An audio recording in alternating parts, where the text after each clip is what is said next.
Hey guys, tonight we're slipping back into the dimly lit, gas lamp glow of Victorian England, a time when people wore top hats to dinner and genuinely believed that sniffing lavender could fix your entire personality, or at least your sleep schedule.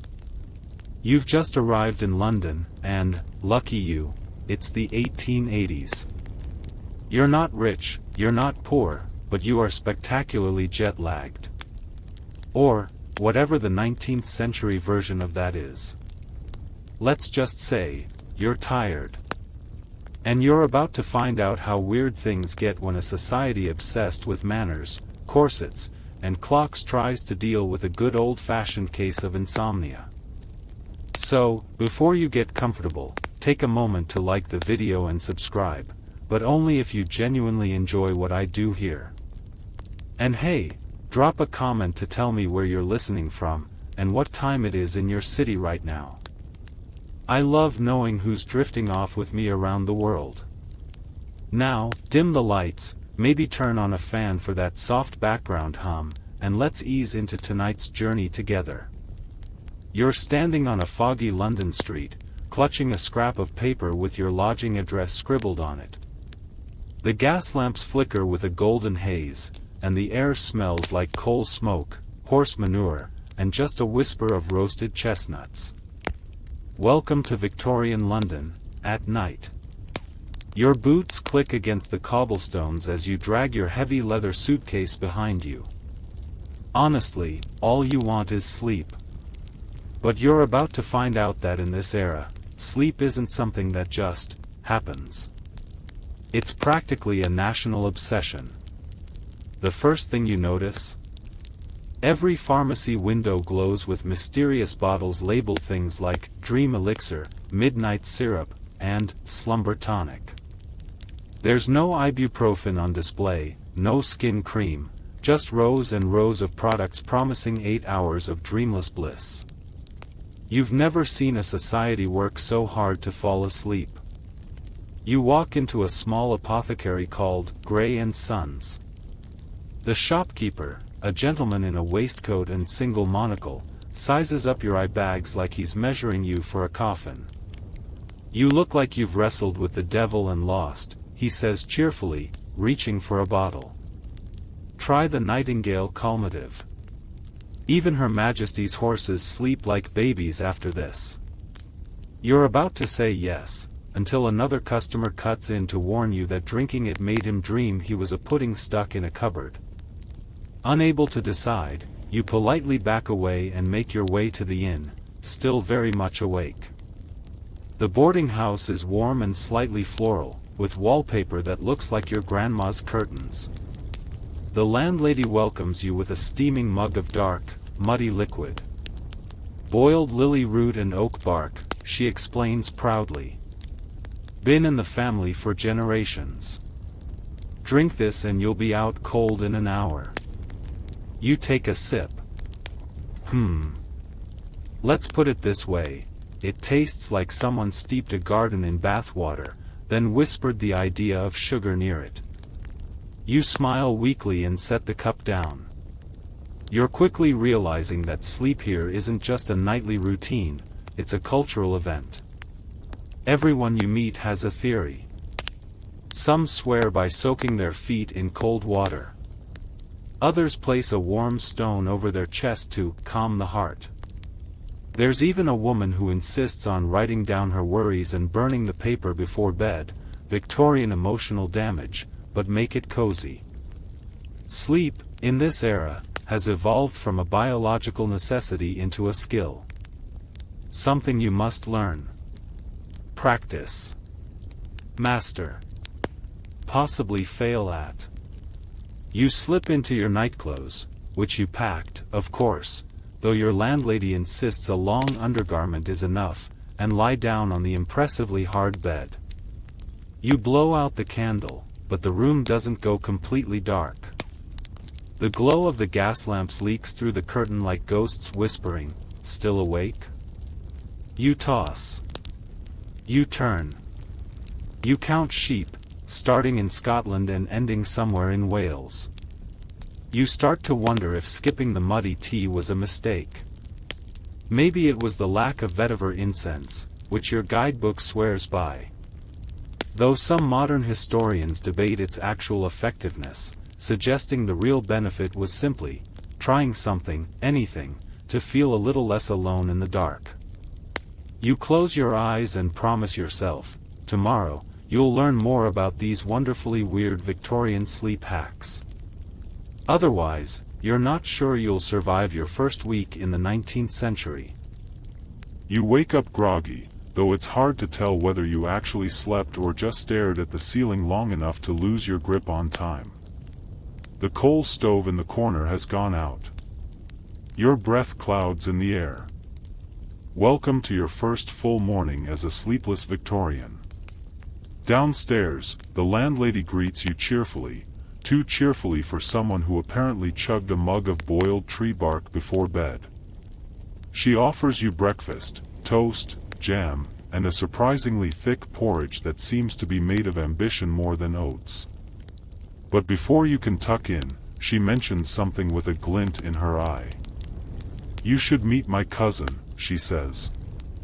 He's got a recipe that'll knock you out faster than Parliament in session. Intrigued and desperate, you accept.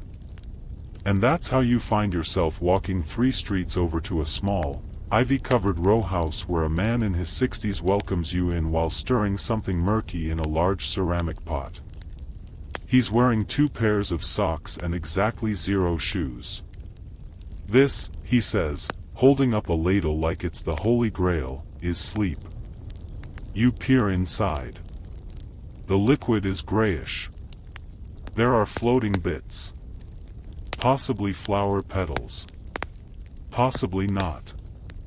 He explains, it's a decoction of water lily root, crushed fig leaves, poppy seeds, the legal kind, he assures you, and a generous helping of sugar. And also something he calls blessed thistle, which sounds more like a personality type than an herb. You're told this has been passed down through 5 generations and is especially effective if you recite Psalm 4 while drinking it. No pressure. You take a cautious sip. It tastes, surprisingly okay. Earthy, floral, with just enough sweetness to distract from the suspicion that it might double as wallpaper paste. But here's the thing, people in the Victorian era genuinely believed that sleep wasn't just a bodily need, it was a moral duty. And insomnia? A character flaw. According to several popular health manuals of the time, sleeplessness was the result of a guilty conscience, overexcitement of the nerves, or, my personal favorite, insufficiently cooled feet. So, naturally, remedies had to target both the soul and the sols. You look around the cousin's home and see an entire cabinet filled with jars labeled soothing foot rub, anxious liver balm, and vapors of calm. There's even a bottle of something called night milk, which turns out to be regular milk boiled with cloves and, wait for it, lettuce. Yes, lettuce. Victorians were convinced lettuce had sedative properties. And to be fair, modern studies have shown trace amounts of lacticarium, a milky fluid with mild calming effects, in lettuce. But still. Lettuce tea? That's commitment. The cousin continues sharing. Apparently, in some households, sleep tonics were taken like clockwork, sometimes hourly, until sleep finally arrived or the liver filed an official complaint. In certain circles, people even hired sleep readers, who would sit by the bed and murmur poetry or historical trivia until the listener drifted off. Kind of like what I'm doing right now. But less charming. You thank the cousin, politely refuse the second ladleful of potion, and head back into the chill London air. Your fingers are cold. Your mind is buzzing. You can't help but wonder how many people around you are walking through life just as exhausted, but doing it with poise, style, and several layers of lace. On the way back, you stop by a second-hand bookstall and find a slim, worn volume titled Midnight Practices for the Well-Behaved Sleeper. Flipping through it, you discover such gems as: do not eat potatoes after 7 p.m. Sleep on your left side to avoid indigestion dreams. Always read something dull before bed. Preferably tax reports. You wonder whether they were actually trying to fall asleep, or punish themselves into unconsciousness. Interestingly, some historians believe these remedies were less about effectiveness and more about routine, creating the illusion of control in a world where sleep was one of the few things that couldn't be purchased, timed, or policed. Others argue that these nightly rituals helped foster a sense of identity and structure in an increasingly industrialized, chaotic society. Either way, you're beginning to realize something. The Victorian era didn't lack sleep aids, it had too many. And they weren't just about rest. They were about virtue, performance, and, sometimes, taste-testing herbs that probably shouldn't go in tea. By now, your feet are aching, your eyelids are heavy, and your stomach is deeply suspicious of everything you've put in it. Maybe you'll try that lettuce milk after all. But maybe tomorrow. You step back into the inn, slightly wiser and only moderately more exhausted than when the day began. You return to your room ready to collapse, only to remember, you're still in Victorian England, and this bed is only slightly softer than the cobblestone street outside. But you're determined. Tonight, you're going to give this whole sleep science thing an honest try. You're armed with your new knowledge, plus a pair of wool socks and a faint sense of dread. After dinner, some variation of meat and potatoes again, because this is still Britain, the landlady insists you try a proper sleep setup. This apparently includes not just a hot water bottle, but also a ritualistic foot bath, a cold towel on the forehead, and, most intriguingly, a short prayer to the goddess of tranquility. You're 83% sure she just made that up, but you don't question it. You agree to everything but the towel. Now, about that bed, it's as flat as a table, filled with something between hay and horsehair. The pillow feels like it holds a grudge. You ask if there's a softer one.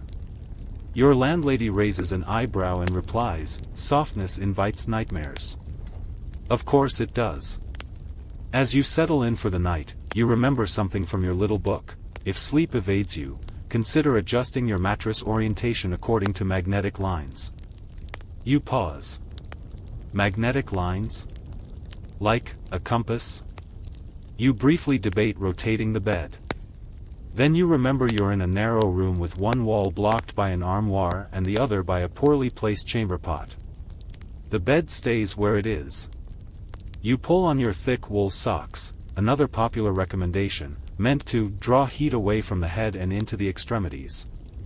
Oddly specific, but not the worst theory. There were entire pamphlets published back then about sock choice and foot temperature. You're not joking. Historians today still argue whether the Victorians genuinely believed wool encouraged better dreams or if it was simply a way to justify their sock addiction. Then comes the next part of the ritual, the pre-sleep reading. You pick up the local newspaper, which includes thrilling stories like mild fog expected near Brighton and Parliament debates button regulation standards. You nod off briefly halfway through the word committee. But the floor creaks, someone heading to the chamber pot, and you're jarringly awake again. Desperate, you remember the old woman you passed earlier in the market. She was selling bundles of dried herbs labeled pillow blends. Supposedly, placing these under your pillow would guide your dreams. You pull the bundle out of your coat pocket, unwrap the muslin cloth, and give it a sniff. Lavender. Chamomile. Maybe a hint of whatever her cat had been sleeping on. You shove it under the pillow anyway. Worth a shot. You lie down again. You try every position. Left side. Right side. Stomach. Diagonally. You try holding your breath for 7 seconds, then exhaling slowly. You hum a lullaby from your childhood. Nothing. Eventually, you give in. You sit up in bed, wrap yourself in a shawl, and head downstairs. The inn's parlor is quiet.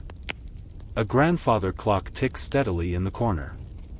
The landlady's husband is dozing in a chair, snoring softly. You spot a worn book of sermons on the table and pick it up. And then, there it is. On page 62, The Nervous Sleeper's Doctrine, a restful method for the God-fearing. You skim the steps. Step 1, wash face with cold water. Step 2, rub goose fat on the soles of feet. Step 3, whisper 12 verses from Proverbs while rocking gently. Step 4, wrap feet in linen and contemplate the concept of eternity. Goose fat? You sit there in silence, unsure whether this is still sleep advice or a spiritual dare. The absurdity of it all hits you, and for the first time in days, you laugh. A quiet, tired, slightly defeated chuckle. Because somewhere between the wool socks, the bed orientation, and the Proverbs whispering, you realize something. Maybe they didn't know what they were doing either. Maybe all these methods, these rituals, potions, incantations, were just people trying their best. Trying to wrestle back control from something that doesn't play by rules. Sleep isn't a formula. It's a surrender. And surrender, in a world of corsets, pocket watches, and rigid expectations, is terrifying. You head back upstairs. You lie down again. And though your feet are cold and the pillow still deeply uncooperative, this time, you fall asleep. Not because you found the perfect method. But because your body, eventually, just gave up fighting. You wake up, not quite refreshed, but not entirely broken either. That counts as progress. The sun's peeking weakly through the thin lace curtains, and somewhere in the street below, a milk cart clinks lazily over the cobblestones. Your body still aches from the bed's personality, firm, spiteful, but something about last night feels almost victorious. You survived your third Victorian night. With dignity mostly intact. Over breakfast, you're served tea that tastes vaguely of iron and existential dread, plus a slice of toast so dry it could legally be considered a building material. You ask the landlady if there are any local places that specialize in sleep remedies, maybe with a scientific flair. She raises one eyebrow, she seems to have that down to an art form, and says, "You'll want to visit the Sleep Society." Excuse me? You learn that, yes, the London Sleep and Restorative Sciences Society was, in fact, a real thing. Founded by a group of mildly insomniac physicians and overly caffeinated theologians, the society met monthly to discuss the philosophy of rest, compare herbal tonics, and occasionally nap in the name of science. Naturally, you're intrigued. The society meets in a dimly lit room above a quiet bookshop. There are worn rugs, armchairs that look like they were sat in by Charles Dickens himself, and a distinct smell of mint, old paper, and damp wool. A man greets you with a bow so deep it qualifies as a hamstring stretch. His name is Dr. Alistair Clavell, and he's wearing pince-nez glasses and a tie covered in tiny embroidered stars. Dr. Clavell explains that the Society's mission is to explore the moral, medical, and metaphysical mechanisms of sleep. You nod solemnly while secretly hoping there will be biscuits. The meeting begins with a reading of sleep-related poetry. Someone recites a sonnet about the tranquility of snoozing in meadows, which is deeply ironic considering the average Victorian meadow was 60% mud and 40% aggressive geese. Then the demonstrations begin. First, a device called the nocturnal breather, a complicated contraption that straps to your chest and claims to regulate your heartbeat with gentle compressions. It looks like something between a corset and a malfunctioning accordion. You decline to try it. Next, a pair of goggles designed to mimic twilight stimulation, filled with colored lenses that turn your world into a hazy lavender dream. You put them on. Everything immediately turns purple and slightly nauseating. Dr. Clavell beams. That's the soporific haze kicking in. One member claims they fall asleep nightly while dangling their feet in a bucket of barley water. Another swears by chanting Roman numerals backward while stroking a small velvet pillow. Everyone nods like this is perfectly reasonable. You ask the group what they believe truly causes insomnia. The answers are varied and poetic. Disobedient thoughts. A liver out of rhythm with the moon. Spiritual congestion. One gentleman adds, sometimes, sleep simply gets bored of you. Everyone murmurs in agreement. You begin to understand, this isn't just science, it's a kind of gentle madness. A society of well-dressed people earnestly trying to outwit the mysteries of their own biology. Historians today still debate whether the Sleep Society ever produced anything of value. Some say their herb charts were surprisingly accurate. Others argue they were just an elaborate excuse to drink warm milk and lie down in public.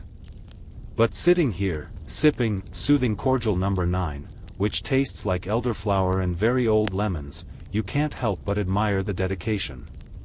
These people aren't giving up. They're trying to understand the thing that evades them most. There's something beautifully human about that. Before you leave, Dr. Clavel hands you a small booklet titled, Reflections on Rest.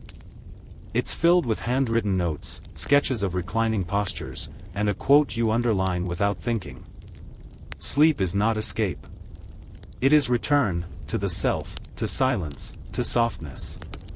You tuck the booklet into your coat pocket and thank the society. Outside, London feels a little less heavy. The fog has lifted, slightly. You take a deep breath. Maybe tonight, you'll try the barley water. Or the Roman numerals. Or maybe just let your body decide. But one thing's for sure, sleep, in Victorian England, isn't just rest. It's a philosophy, an obsession, and, occasionally, a room full of strangers nodding off under lavender goggles. You return from the Sleep Society with a mind full of strange goggles, barley water theories, and more herbal abbreviations than you ever thought possible. As you walk past a row of bakeries, something catches your eye, or rather, your nose. Warm, sweet, and deeply comforting, the smell of freshly baked nutmeg buns. You follow your senses and soon find yourself inside a tiny shop called Mrs. Winthrop's Remedies and Baked Goods. A strange combination, but honestly, this entire trip has been strange, and now you're into it. Behind the counter stands Mrs. Winthrop herself, a brisk woman in her 60s with hair like a powdered muffin and the energy of someone who once brewed her own brand of gin, just to see what would happen. She eyes you kindly and says, "You've got that look." You pause. What look? That, my sleep schedule was flattened by a carriage and then insulted by a goose, look. Happens to the best of us. You nod, partly in agreement and partly out of mild emotional damage. She pulls out a tray of soft, golden buns. Nutmeg, she says, was the Victorian secret weapon. Not just for flavor, but for dreams. Turns out, nutmeg was believed to have mild sedative properties, especially when paired with milk or bread. Some physicians of the time recommended eating it in small amounts before bed, claiming it soothed the brain's humors and helped quiet the chatter of the mind. Others warned it could induce visions if consumed in excess, which, depending on how desperate you are to sleep, might sound like a bonus. Mrs. Winthrop hands you a warm bun and a cup of warm, sleep milk, steeped with nutmeg, cinnamon, and a touch of honey. You take a bite and feel something strange, comfort. Not because it's miraculous. Not because it knocks you out immediately. But because it tastes like something you've been missing, a kind of coziness that no herbal elixir or philosophical sleep goggles could quite offer. As you eat, Mrs. Winthrop tells you about the Kitchen Cure movement, a loosely organized group of Victorian women who believed the best remedies came not from apothecaries, but from the pantry. Their logic was simple: if illness, or sleeplessness, came from daily life, then the cure should too. Common recipes included: bread soaked in warm beer, dubious. Mashed parsnip compresses for the forehead, hilarious. Roasted apple with cloves placed under the bed, cozy, if aromatic. You ask if any of them actually worked. Mrs. Winthrop shrugs. Depends what you mean by worked. Sometimes, knowing someone made you a roasted apple is all the healing you need. She's not wrong. The Victorians might not have had melatonin gummies or blackout curtains, but they had care. Ritual. An overwhelming sense that if you can't sleep, at least you can try a dozen gentle, warm, slightly absurd things before giving up. Modern researchers still scratch their heads at some of these kitchen remedies. Some claim nutmeg does contain myristicin, a compound with mild psychoactive properties. Others argue it's too weak in culinary doses to matter. As usual, scholars remain politely unconvinced either way. But you don't care. You're sipping spiced milk in a tiny warm bakery with a woman who looks like she once fist-fought sleep and won. You're comfortable. That's enough. Before you leave, she hands you a small parcel, 3 more buns wrapped in linen, and a note that reads: Eat 1. Rest 2. Sleep eventually. You tuck it into your coat pocket alongside your Reflections on Rest booklet, and head back into the London dusk. It's a little darker now. The gas lamps are beginning to hiss on, and the fog is rolling in slow and sleepy. You wonder how many people around you are nibbling nutmeg buns, rubbing parsnip on their faces, or just lying awake under stiff sheets trying to remember if the moon is in its sleep phase. You're beginning to understand something important. In the Victorian era, sleep wasn't guaranteed, but comfort? Comfort was always possible. And sometimes, that was enough. Back at the inn, your room feels just a little less hostile. Maybe it's the warmth of the nutmeg bun still lingering in your chest, or maybe it's the way the street lamps outside are casting a soft golden glow on the faded wallpaper. Either way, you're beginning to see your surroundings not just as a sleep-deprived battleground, but as, almost charming. Almost. Tonight, you're determined to go full Victorian with your sleep routine. No shortcuts. No modern cheats. Just pure 19th century weirdness. You lay out your supplies on the bedside table like a general preparing for battle. A warmed flannel nightcap. A small glass of sleep milk, left over from Mrs. Winthrop's care package. Your Reflections on Rest booklet. And, most importantly, a candle stub labeled Soporific Wax, guaranteed to lull. Yes, tonight, we talk about Victorian sleep environments, and wow, were they specific. The Victorians had very strong feelings about air, for example. Medical journals of the time warned against night vapors creeping through open windows, which were believed to chill the lungs and stir melancholy humors. So windows were kept shut. Tightly. Always. Even in summer. You try it. You close the single window, stuff a small towel into the drafty crack under the sill, and immediately notice, it smells like laundry, coal dust, and hope someone aired this out last week. Then there's the bed curtain situation. In wealthier homes, people often surrounded their beds with heavy drapes, not for style, but to preserve sleep warmth and keep out, you guessed it, bad air. Others believed it created a kind of womb-like enclosure to calm the nervous system. Sadly, your bed has no curtains. But you fashion a sort of fort using your coat, a scarf, and a broom handle. It's terrible. You love it. You read from your booklet by candlelight, carefully watching the stub melt lower. There's a section titled Ideal Sleeping Atmospheres. It includes tips like: sleep with the head toward the north to align with natural energies.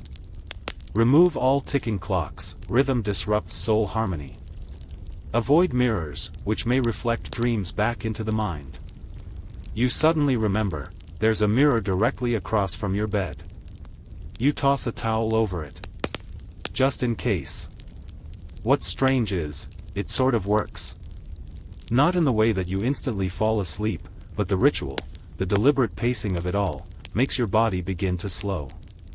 That's something Victorian sleep culture understood. Slowness is part of the magic.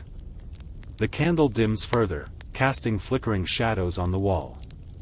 You stare at them, eyes soft, as your mind begins to drift. And then, a sound. Not loud. Just, odd.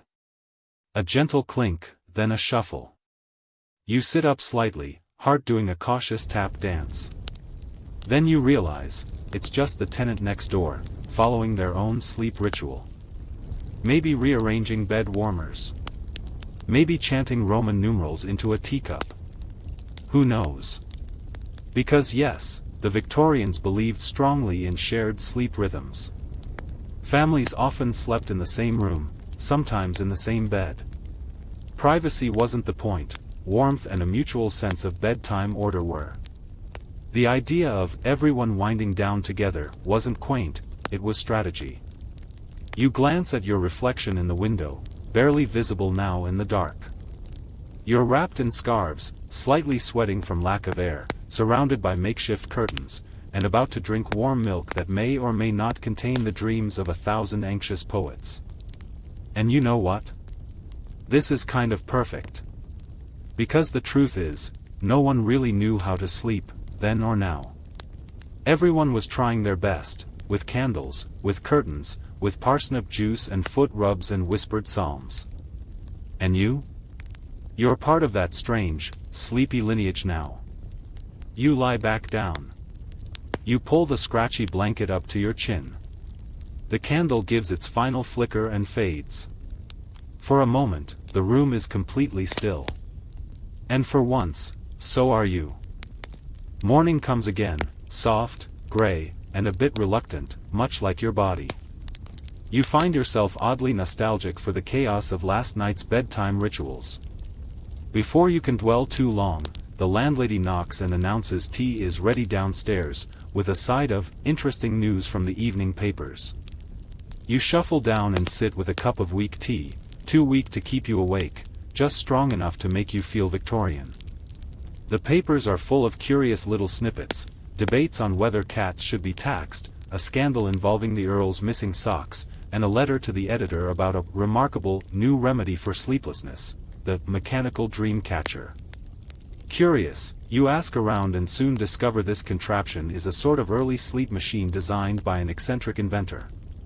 It looks like a metal cage with springs, dials, and a velvet-covered seat. The inventor claims it helps regulate breathing and heart rate through gentle vibrations and soothing sounds. Naturally, you want to try it. After all, you're here to experience Victorian sleep culture in all its glory. At the inventor's cluttered workshop, you're strapped into the seat.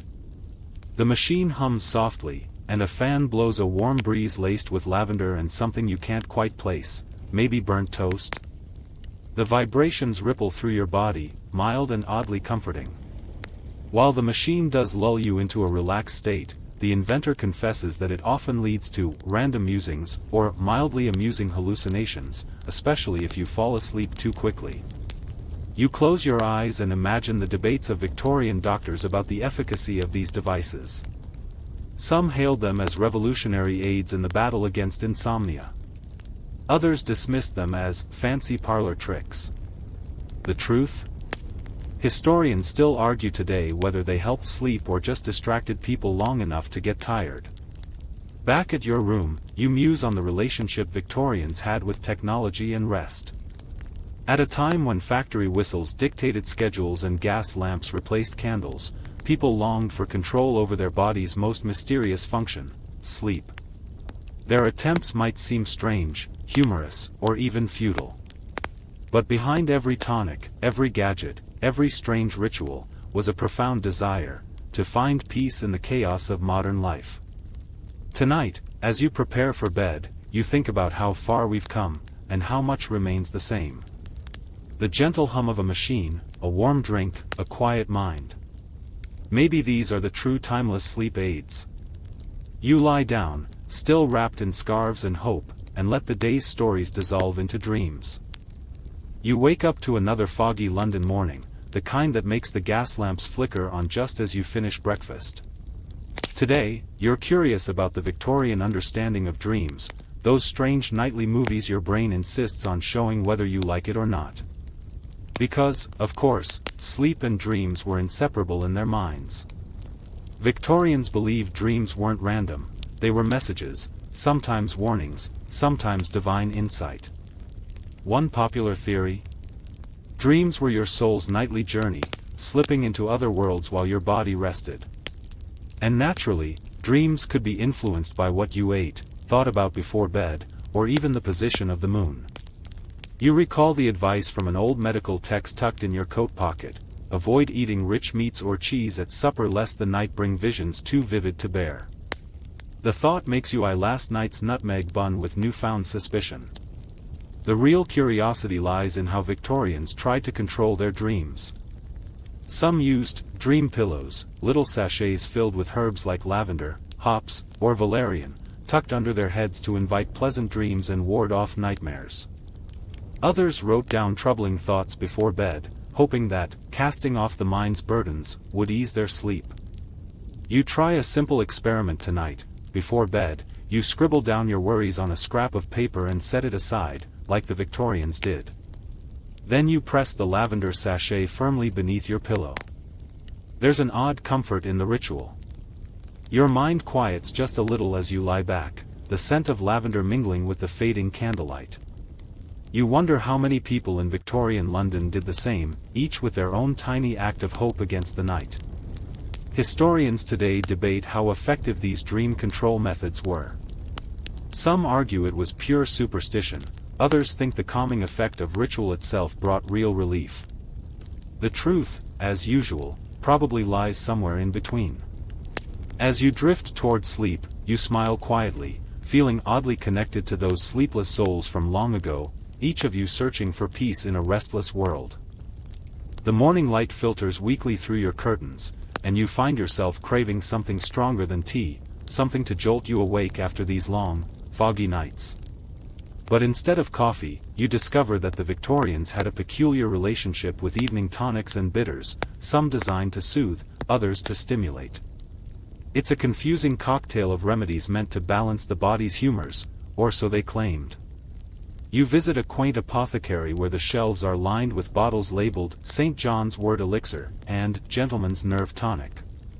The shopkeeper explains that many Victorians believed a small dose of bitters before bed helped calm an overactive mind, while a morning tonic might jumpstart the spirits without upsetting the stomach.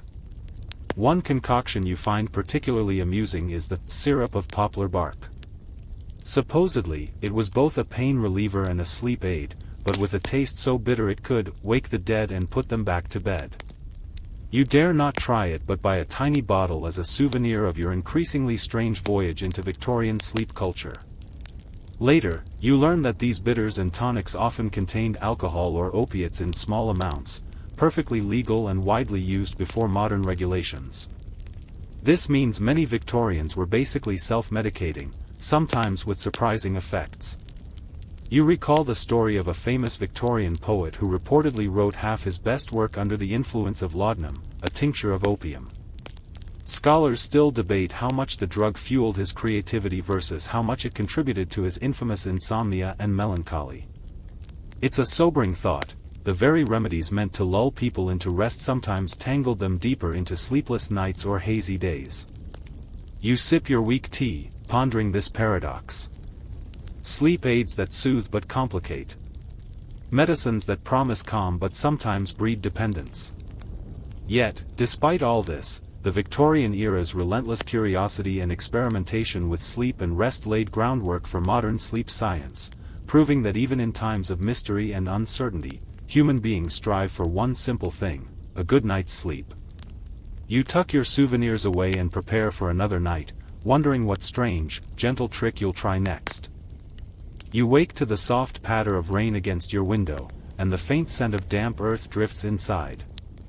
The kind of morning that makes you want to crawl back under the scratchy Victorian blankets and pretend you're a Victorian poet nursing a hangover from laudanum and loneliness.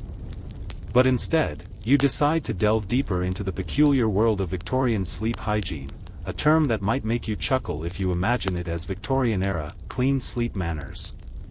Spoiler: it was more complicated than scrubbing your teeth. Back then, people had surprisingly strong opinions on how to prepare not just your body but your entire environment for sleep. One popular belief was that the bedroom itself should be purified regularly, with open windows, if you could brave the night vapors, fresh linens, and a good airing of the mattress. You learn that many Victorians believed night sweats were a sign of poor sleep hygiene and an imbalance of humors. So they took nighttime baths, sometimes even in cold water, to cool down the body and restore balance. Imagine doing that after spending a day wrapped in layers of wool. Your curiosity leads you to an old, handwritten pamphlet titled, On the Art of Restful Slumber. It recommends a strict bedtime routine, avoid heavy meals after dusk, refrain from loud conversation, and ensure your chamber is free from all stimulants, mental or physical. The pamphlet also warns about the dangers of overexcitement before bed, which could come from reading thrilling novels, intense discussions, or even too much laughter. Apparently, it was possible to be too cheerful to sleep. You chuckle softly at the idea, something to tell your modern insomnia. One of the more unusual tips suggests wearing a nightshirt soaked in chamomile tea to bed. You imagine how damp and chilly that would feel, but also how soothing the scent might be. There's even mention of whispering gentle poetry to oneself as a form of mental preparation. Historians are still divided on how widely these sleep hygiene practices were followed. Some argue they were confined to the wealthy who could afford fresh linens and baths, others believe even working-class Victorians adopted simpler versions. Whatever the case, you realize the Victorians were pioneers in understanding that sleep wasn't just about the moment you closed your eyes. It was a whole lifestyle. A ritual. A state of mind. You stand by your window, watching the rain blur the gaslights into soft pools of gold. Maybe tonight, you'll try whispering poetry. Or soak your nightshirt. Or just sit quietly, letting the sound of rain become your lullaby. Because, as you've learned, sometimes the best sleep aids aren't potions or devices, they're moments of calm, no matter the century. You wake feeling a little lighter, as if the weight of yesterday's rain has lifted, not just from the streets, but from your mind. Today, you're drawn to the curious topic of Victorian gender roles and sleep, because, as you might guess, even sleep had its own set of rules depending on who you were. In Victorian England, the ideal of restful femininity meant women were expected to be delicate, calm, and composed, even in sleep. Excessive activity or loudness in bed was seen as unladylike, and women were often prescribed long periods of rest, especially after childbirth or illness. Some doctors even recommended bedroom seclusion to restore health, which could mean weeks of lying still under heavy blankets, often accompanied by iced wine or nerve tonics. Men, on the other hand, were often expected to sleep less, because they were the active breadwinners. There was this odd cultural idea that true manhood was linked to a strong constitution that needed less sleep. Insomnia among men was sometimes glorified as a sign of ambition or deep thinking, though privately it probably just felt exhausting. Of course, this led to some strange contradictions. Gentlemen were encouraged to push through fatigue with tonics and stimulants, while women were prescribed sedatives and extended rest. There were even rest cures designed specifically for women, like those prescribed by Dr. Silas Were Mitchell, involving strict bed rest and minimal mental stimulation. Today, scholars debate whether these cures helped or hurt. Some argue they worsened conditions like depression by enforcing isolation. Meanwhile, working-class Victorians often had little choice in sleep routines. Whole families sometimes slept in a single room or bed, with little distinction between genders or ages. Privacy was a luxury few could afford, and restful sleep was a rare commodity. You picture a Victorian bedroom where all these worlds collide, a tired mother wrapped in shawls, a man reading by candlelight, children sprawled across the floor, and everyone trying, desperately, to find peace in the night. There's a bittersweetness to it. Sleep was shaped by social expectation, biology, and sometimes pure exhaustion. And yet, underneath all the rules and remedies, everyone simply wanted the same thing, a quiet night. You sit back and reflect on how far we've come, and how little has really changed. Sleep remains a battlefield and a sanctuary, a necessity and a luxury. Tonight, you'll try to think less about gendered sleep roles and more about your own tired body. Because in the end, no matter the century or the social script, sleep is sleep. You wake up, wrapped in the familiar fog of early morning, and today your curiosity takes you to a quieter, lesser-known part of Victorian life, the world of sleep and minority cultures within the British Empire. Because while the British elite debated tonics and bed curtains, other cultures under British rule had their own unique ways of approaching rest. You find yourself reading about the Ojibwe people of North America, whose sleep rituals involved storytelling by the fire, gentle songs, and the use of sacred plants, not unlike the herbal sachets you've seen in London, but with a deeply spiritual connection.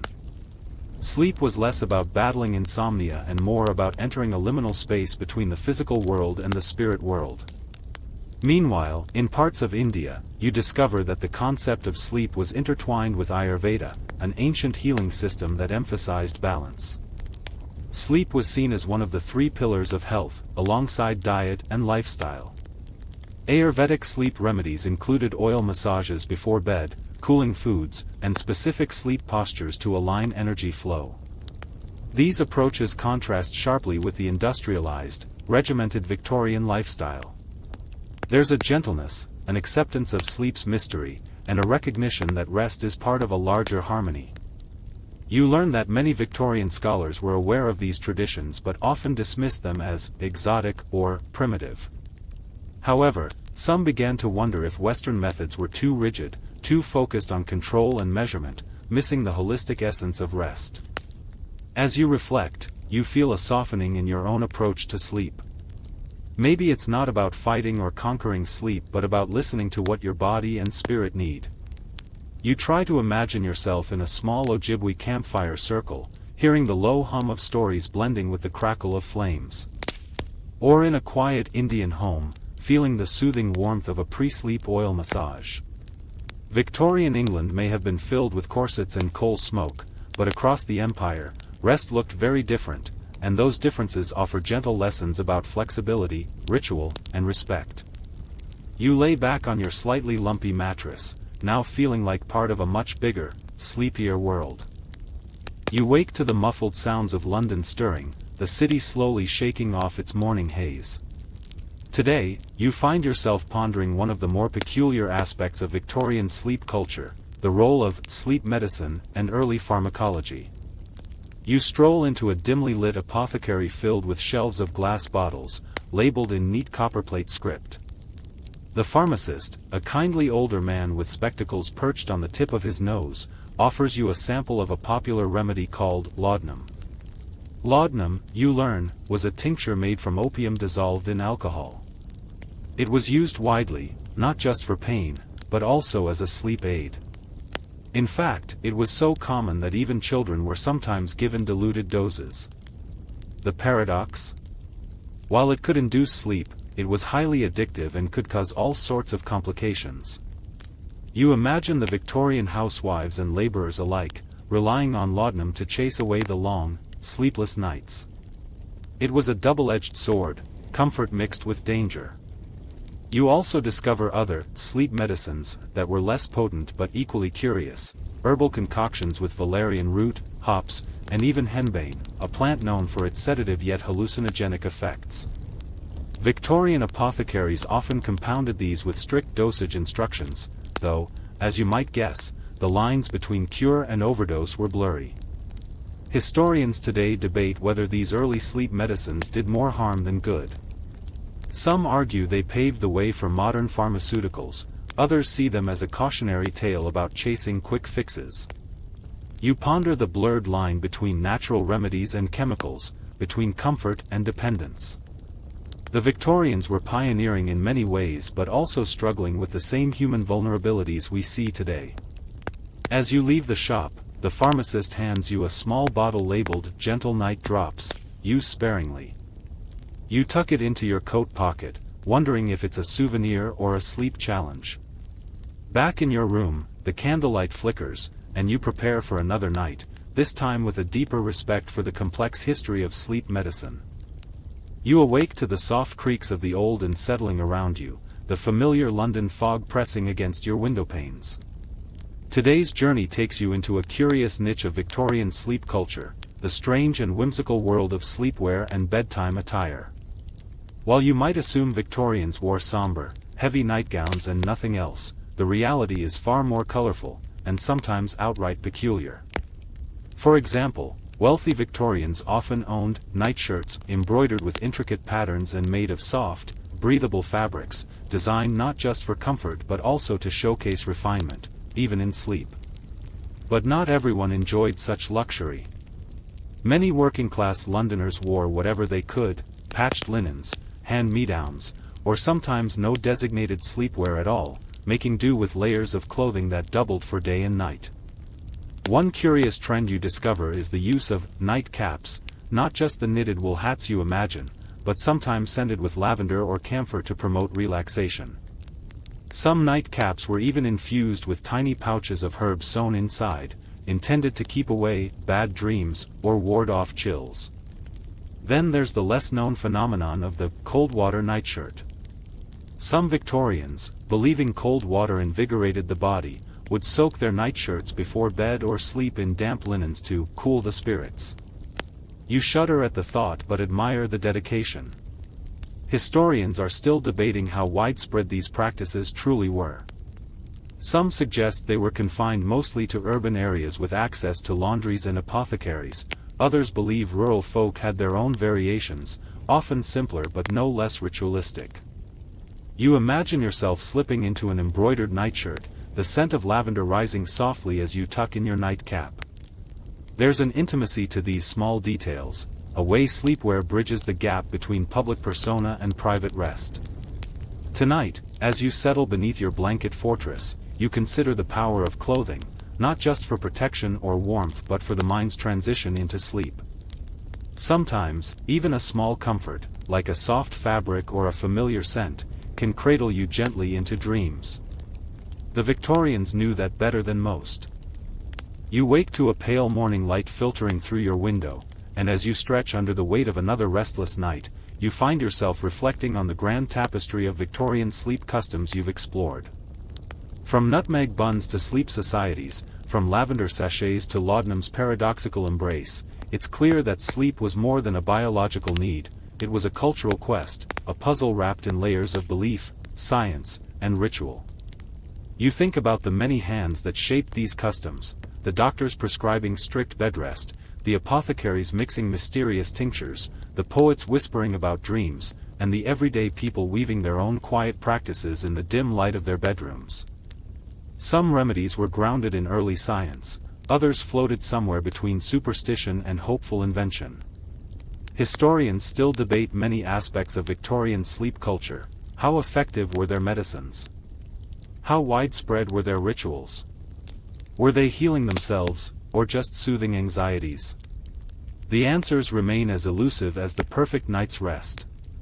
But as you lie back, wrapped in your patchwork of scarves, booklets, and herbal scents, you realize something gentle and profound. Sleep, in any era, is as much about the mind as the body.